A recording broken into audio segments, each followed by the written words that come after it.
Mgeni rasmi Salim Assas amewapongeza wahitimu na kuwaasa kuwa waifuatilia historia ya nchi na kuangalia kule walipotoka na wanapoelekea. Amegusia changamoto ya ajira iliyopo nchini kwa takriban miaka 25 na kuwasia chipukizi hao kuwa elimu ni njia ya kuondoa ujinga na kuongeza maarifa. Sema naongea na hadhara hii, ni hadhara ambayo inatakiwa kufanya utafiti. Ndio maana nyinyi mnapokuwa hapa wengi mnapohitimisha elimu yenu, kuna utafiti, kuna research. Kwa mfanye research, fanye utafiti. Nchi hii tulipotoka, tulikuwa wapi? Kijamii, kisiasa. Tulikuwa wapi?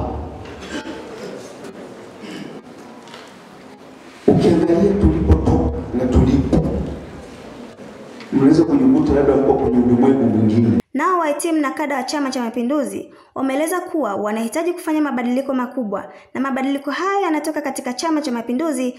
Pia wamesisitiza kuwa ni muhimu kwa wanafunzi hao wa vyuo kujiunga katika vikundi mbalimbali kwani kuna faida nyingi za kujiunga na vikundi hivyo. Aidha, wamesema kuwa Chama cha Mapinduzi kimewafaidisha wao wanachama kutokana na fursa nyingi za chama kutolewa na Mheshimiwa Rais Dr. Samia Suluhu Hassan, huku wakiwasisitiza wanafunzi waliobaki kuzingatia elimu na kutunza muda wao vizuri wakiwa katika vikundi mbalimbali.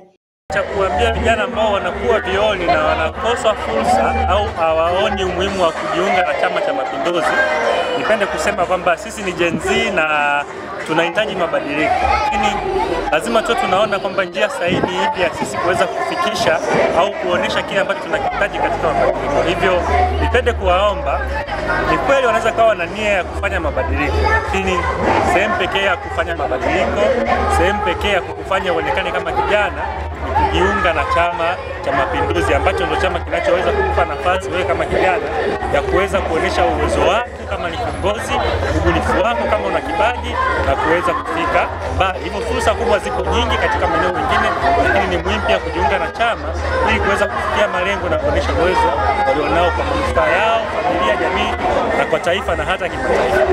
Zipo nyingi sana tunazoona lakini pia tunazoona kwenye wetu hizo zote zinapelekea mtu kushawishika kuja kufanya sherehe ili aweze kupata cheti chake cha CCM, kwa sababu tunapojua cheti cha CCM kina faida nyingi sana kwa mbeleni. Unapoomba kazi unaweza kupatanisha kwa vijana mmoja wapo wa CCM, lakini pia kutokana na access sari wanapoongea kwamba kwa historia za CCM ni kweli kama sisi ni generation ya Gen Z. Yaani vilivyo vingi hatuvijui, tumetawaliwa sana na mtandao. Kwa hiyo itakuwa vizuri tukifuatilia hizo historia, tutajua hata chama chetu kipendo cha CCM kilifanya nini. CCM wale wengi 24 25 yametamatika leo katika ukumbi wa Royal na mambo